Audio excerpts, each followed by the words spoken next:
Is not. That's what we, even in Germany, we experienced that just now, that many families and mothers are not capable to do this. Yes. So again it supports with that ball pet theory of attachment. So in the theory, attachment plays a lot of role in the individuals, like as we were discussing in the discussion. So like caring also gives the individual a feeling of confidence. So that is what is addressed in that particular theory. So attachment plays an important role. Yeah, so when there is no proper attachment, then the individual will develop the insecurity, inferiority complex. So in that way it is a more of a developmental issue. Base. Yeah. This is where, by the time you are coexisting, you are already balanced. But this is the base. Yeah. That's why we say to the children, sit tight. We teach them this at a very early age, because that becomes the fundamental base of how they're going to deal with the realities of the development stages. There's another Ubuntu person. Yeah, the issue of development, as they have been talking about, how can they deal with this issue? Because, like, you want to build places for people, how can they, people who are doing development now, in my department, what we're trying to do is to move away from Ubuntu being the cool thing. Could you write, because I'm on the other side?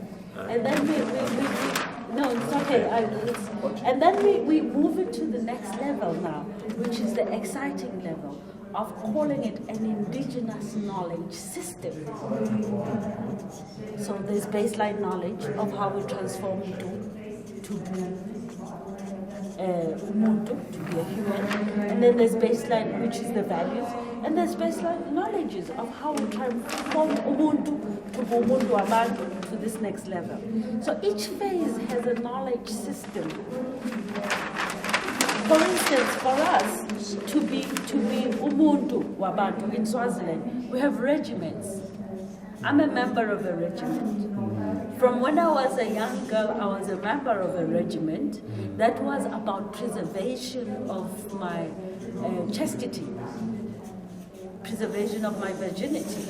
You move to the next level of now preserving your body, and you move to the next level of being a mother. You move to the next, it's a regimental program, and at each level there's indigenous knowledge systems that are passed on to you through oral, through practice, to guide you to be this person, because at the end of the day, we want to make sure that there's coexistence within you because of the exposure. And at the same time, as you asked, like how this can be put into practical approach, so it can be in another way, like we can take it as a parenting. So because nowadays many of them are not knowing, they don't have the leads how to go about in bringing up the children. Yes. So in that way, maybe creating a lot of awareness program for the parents and then making them understand. So that's where you can address these issues. That's why we call it an indigenous knowledge system, because first we have to respect it as a knowledge system. Here, at this level, I gather data and information on rites of passages. What do we do to a baby when it's born? A baby stays 3 months without being access to anybody other than the mother and a very few people who have that exposure. Then we name the baby. There's a process, there's a knowledge system, which we call rites of passages that make that person Ubuntu. So we are integrating it, and we want organizations and development agencies to take into consideration that the people you're dealing with in you are not connected at that soul level because they did not go through their own indigenous knowledge systems. So they should have to work on that. The fears, the vulnerabilities. All of that is based on the fact that we have jumped the loop of a basic core of our life. Do is the core. That's the core, because that's the soul. Right? We call do soul to please add. Please, it's do, it's soul. That's the God within us. That's the God that connects every day. It's your cellular phone to the Supreme, to the Divine. And there's nothing wrong with adding Jesus to this story, but this.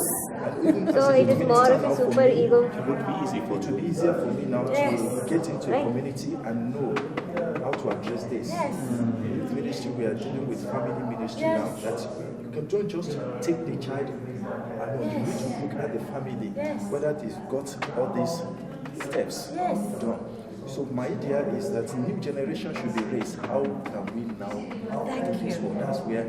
That's one of the reasons. Yes, that's why I was saying to you earlier when you started going on about the Christianity, I moved away because this is the baseline data. This is yes. So Ubuntu is the highest level of. Ubuntu ngabantu. That is the highest, the best. Compassion, democracy. In Rwanda, when you reach that point, they call you a God of Rwanda. That means that you are behaving like God within people. Yes. In fact, it's a variation. I think you developed it very well, but we have a variation. Yes, I know. Some people who put an opposition between Ubuntu and Ubuntu. Ubuntu means things. Things, or property, money, etc. Those are the things. Okay. And there is the Ubuntu, means humanity, man. So, in the relationship between people, people tend to put more emphasis on Ubuntu than on Ubuntu. Yes. So it means that you will find, particularly, I'm sorry to say, for you in Europe, you tended to put more emphasis on Ubuntu, which developed a lot of capitalism. You have a value. That's what in dollars. That's what we say. So Ubuntu. Yes. So the best, the highest level is when really you put more value to Ubuntu, and Ubuntu becomes your property, your belonging. Instead of being led by Ubuntu, you are led by Ubuntu. But you come into the core of why development is failing us. Yes. Because one of the reconstructions, I don't know, for lack of a better word, the transformation or the transcendence that we need to make is moving from what has now become dominant. I think, therefore I am. When we come from I am because we are, which is when the what you call izinto become a very important part of it's elevated beyond the humanness. That balance between those two schools of thought. We believed before I am because you are. Ubuntu. That's how it came. But because materialism has transcended itself so much, and to get materialism, material assets, you've got to think. And therefore you are. It's a manifestation of your thoughts that you can invest and invest and invest. Others, like we are talking about, just want to get things. Yes. To be defined by things. That's it. It's actually you become a slave of Ubuntu. That's rather than Ubuntu becoming your. But because we now think, therefore we are, and if you think well, you will have assets. You will be. Your identity will be a manifestation of those things. And yet in this, it's not like people did not have property. It's not like people did not own things, but they were, the I am because we are was from a different... Your wealth is judged according to your connections, your relationships. Yeah. Exactly. That's it. I am because you are. So I cannot go hungry because my neighbor can get me food. I cannot run out of social resources because I have this connection. And it's how the world manifests itself. This is for me a very, very important thing, what you say. I'm glad you brought it. There is another element also. In fact, you can develop a lot of things. Ubuntu in my culture has two meanings. Yes. Ubuntu at a personal level, Ubuntu means to reach that level of the number 4. Oh, okay. And then Ubuntu also means generosity. Yes. So Yes. you are good. You have reached you reach the highest level of humanity, Yes. and you start sharing. Yes, you start sharing. It is the same word. Yes. Ubuntu. I have a question. No, not here, not here. Ubuntu. It's the manifestation. It's the expression. Generosity is the expression of Ubuntu ngabantu. Yes. Sorry. Umuntu mubana. Yes. Are you saying that, so like even when we live in a society that doesn't value Ubuntu over Ubuntu, you can still stay true to Ubuntu yourself in order to transform it? Yes. Since you can't change the society, you just do it yourself and that's where the change comes?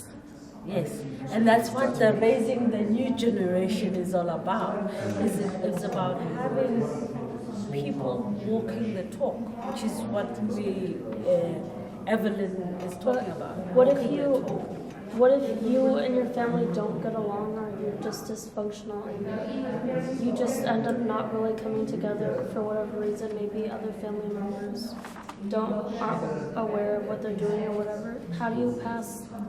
That's a very important reality that we deal with. We come from many reasons. We come from polygamy. We don't get along in polygamy. For me, it's a dysfunctional family already, the fact that it's polygamous, because the issues between the mothers translate to the children. And that becomes just a bad environment. So what we are saying, we're not suggesting that it makes perfect human beings, but it does engage them at that core soul level so that you take an informed decision. For instance, I have taken a decision that I'm not going to be part of a family that pretends everything is okay. So I don't engage at that level because I don't want to go to a place that diminishes me, that humiliates me, that by the time I go back to the house, to my house, I want a bottle of wine because I've been through humiliation with the rest of the afternoon with my family. But you take those conscious decisions. But, hello, people out there can relate to this joy because I do it and I share myself with other people outside of my family. So we are moving away from limiting it, that it must perfect the family. Competition is there in family, jealousy is there, self-destructive behavior. All of that is happening, but we try to leave this with those who can. And then it's and actually it's more of how the particular situation one perceives that leads to the whatever their achievement. Like as she questioned, like in case there is no family support or something, then how to go about in that context. So usually, if many of the social leaders, if we see, many of them are not having the support from their family, but still they had a larger vision. So that made them to achieve that particular goal. So it's not that they need somebody's support; they are capable of it. Yes. So it's how they perceive the situation. Like you are here now from USA, you have learnt about this. And whatever the situation in your family, you just have to stand firm and be the one to, how do you say it, affect. You cannot be like the guiding light in your community. I thought, in my comment, I said, dignity, it's the embodiment of the values to me that really make you that person that everybody can contribute to. You become in that space because you are authentic, you're loving, you are full of interconnectedness and interdependence in your balance, and you coexist with people. People will learn from that, from you. Within your family, maybe a huge task. Maybe they have stories about when you were young. Influence is the word I was Influences. To be the influence. Yes. Just stand on Yes. it. Take it back to America amongst your youth and other things. Share it with them and stand by it. That's how to address See, it's the issue. more of a what we are discussing here. See here, like it's nothing but like, see, you can't correct everyone. I mean, I am nobody to say that I am correct or I am right also. No. So yeah, so in that way, better to follow some of the ethics which is going to be eco-friendly, and then which is going to be humanistic, and then everything. So you just follow. Otherwise, if you make somebody to follow that, it is again you are making somebody to decide on your views. It is nowhere right. Each one of us have got our own views to decide, but you lead a life in such a way where you feel that it is appropriate, and then where you give space for other person to share their views. So if you live like that, automatically people will also follow without like bringing some pressure in them. Mm-hmm. So then it will be more better. Well, I mean, I don't want to take this to a personal level, but I'm just saying, like, I was raised to value all this, and I totally was interconnected, and I love connecting with people, and I was an only child, so I wasn't around kids a lot. And then when I went to junior high and high school, I saw other people much closed off, and I didn't understand why. I thought, why don't we can relate to each other, but they have this closed off point of view, and when they see that you want to relate, it's so weird to them, and they don't want it. So then it kind of makes me want to say, okay, I need to calm down, I need to be like that too. But I guess, like, I can just stay with that, and then whoever connects, even if it's one person. Yes, of course. Yes. And you'll be surprised that later, maybe 5-10 years later, some of those people who are opposing you now, they will come back to you. And they will say, no, we realize what you are doing at the time now, our eyes have been opened, you did the right thing. So that's why you need to keep it up and not join them. Yes. And we are planning to have an interactive internet dialogue of some of this with the African Renaissance Foundation. We need to talk about that open space via, it's still in, yes, because we've collected information. We've been to Credo Mutua. We've been to so many indigenous knowledge holders, but we need to expose it. And we were thinking going the television route, but we've also discovered that it's very important to put it in the internet and have web-based discussions with our network. Facebook groups or something. Facebook groups, yes, there's a process of doing that. But it had to be collected first from different indigenous knowledge holders so that we have a perspective of Credo Mutua as a spiritual leader. We have Mark Grace, who is an indigenous knowledge holder. Next month we're going to a sculpture in Toyando. We're getting then a painter, getting different perspective. But you know what is interesting about all these people, indigenous knowledge holders? They work with their souls. So these are the professors of this because they work with their soul. So we take students to experience this. If you're here, I'm fixing the date next week of when we're going to Toyando. If you're here, I'll make sure I put it into Toyando. It's up in Limpopo. I can make sure you come along. If you're still here, I don't know. I know he was saying I must put a schedule for you, but I had to see you first. But we take these young kids so that they have that interactive learning space of how you work with the soul, and some of these values that come on this life. So you just take kids to a place where they feel comfortable and they learn how to express themselves straight through their soul. There's an indigenous knowledge holder who provides them with the knowledge, and they ask questions. It's interactive. And it's in their normal language. language? It's in the local language. We go to the homestead. We don't go to a. We don't go to a office. We put a tent if we have to outside her house, so that it's within their natural environment. Because we realize that natural environment harnesses the knowledge better than taking someone to a mall. I think this would be wonderful to be present in such a setting. Just thinking of Skype, you mentioned something right now. Yes. Can we get each other say Skype so that if there's anything we can do together? Okay, via Skype. Via Skype, it would be nice if we can get. But the unfortunate thing is that, like one professor from Pascal was asking me last week, is it possible to BIM this whilst you're in the village? But there is not enough technology to do that from a village. We can bring it into the academy and BIM it within UNISA itself.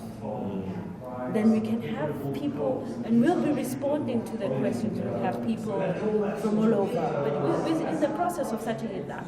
And I'm saying this because I'm intrigued by your interest. So the global linkage with young people, because we are focused mainly on youth. Yes. And a lot of them just aren't aware of it. They need to be aware in the first place. But you know what? I'm so impressed. You're interested. We have so many Africans in the diaspora. Yeah. As well, because Faculty of Theology is there. We just started the youth ministry, so it's interesting to find a youth from America having this kind of interest. So I would like to also keep it. Well, it's just being aware of trying not to be a product of Ubuntu. I'm just trying not to stray away from it because I live in a place like that, so it's hard not to. But I want to stay true to this as much as I can because I know that it's the most important thing. Are you living in a farm with your grandparents? No, California, Southern California. So they're totally. Southern California is one of the most. What's the word for it? Superficial. And I know friends who believe in that, but it's hard for them not to be affected by it. They are part of that society. Yeah. So that's kind of why I care about it. Okay. She mentioned superfluity now. Somebody just mentioned it also yesterday. It's right in the church. Because I'm coming from that side, that's one of the areas which I also want to address. Yes. That's roughly what's life, just Just surface, not going deep with Exactly. Yes. Just the surface. not daring to think. Well, yeah, that's why I'm born Christian, but I stopped going to church in a while because I just felt that this was not recognized. I am a soul. Yes, I'm in church, but I'm a soul. For me, that's become my dominant identity. And this resonates very well with unity and diversity, because we must stop looking at each other as color and all sorts of superficial identities, because this is the authentic identity. That's literally the superficial thing. This is what binds us together. This is what binds us together. Yes. What are soul? Yes. This is what binds us Yes. together. And if there is a heaven, we'll meet as souls, not this. That's my That's son. my favorite thing of what you said this whole time. This has become my identity. Yes. That's good, yes, good. Yes. And that is where. Yes. Yes. Oh. I don't know. Do you have any questions? Yes, I would also have a question, because coming back what you said, the wealth in such a society will be judged based on the connections and the generosity of the holder of the wealth. Okay. So isn't that also a danger, that maybe this thinking is behind the, I don't know the English term, if people who are getting to power, they distribute things from the to their family instead of being in their position and looking for the common. They don't work only for the common, but they also work getting as much of that for them and for their family, because then they are judged as really successful. They can give jobs to their brothers and so on and so on. Isn't that something different, or is it just a connection? Is that connected with that? What you're saying is a reality we live in. This is not bulletproof. It has holes. And some of those holes come through that. But the fundamental thing that you have to understand is that this level of consciousness is beyond an immediate environment. When we say you have manifested your world, it cannot be limited to your village. If you're in leadership position, the broader society, the coexistence is the whole country. Yes, exactly. So if you were able to improve economic development for the whole country, if you were able... Would this be recognized? That would... Essentially, that's what my book is about, because I first developed the principles up to here, and then I said, but nobody will believe me that this leader actually took it to the next level. The next level is that coexistence and that development. How did it develop a country that had nothing when the British gave us independence to what it was upon his demise? It was trying to track that and make that connection that you're looking for. That this philosophy should not be just about living a life, the person. It has to be within the broader society.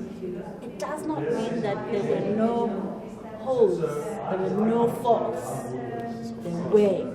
But it can be unpacked in broader society.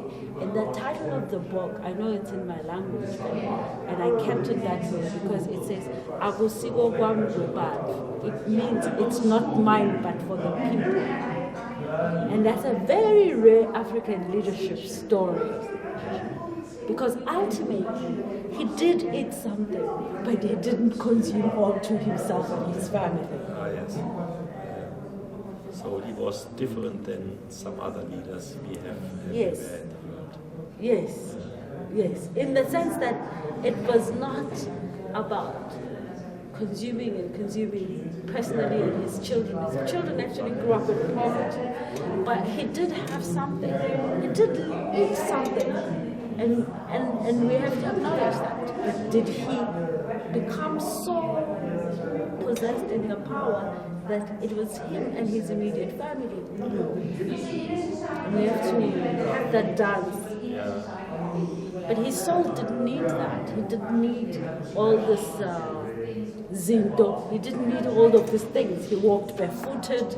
He had beautiful cows. If you come to Swaziland, you'll see. I have people from Europe saying they've never seen these cars before.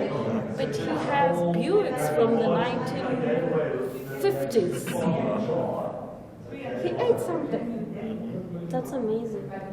They didn't just care about things. Yeah. Yes. It's not. I mean, who could do that? Who do you know who could do that? There are people, but we need to write about them. The problem with Africans is that we don't write about this. But at the same time, you have to know that the world is already skeptical. I was lucky there were audio tapes recording it, because you come up with that story, the first thing, evidence. We have grandmothers who live this life. Yes. We have people but they're not recorded. And the rest of the world is scientific in its nature. And therefore, if you come up with the story, for its credibility, it has to have recorded. Yeah. I did say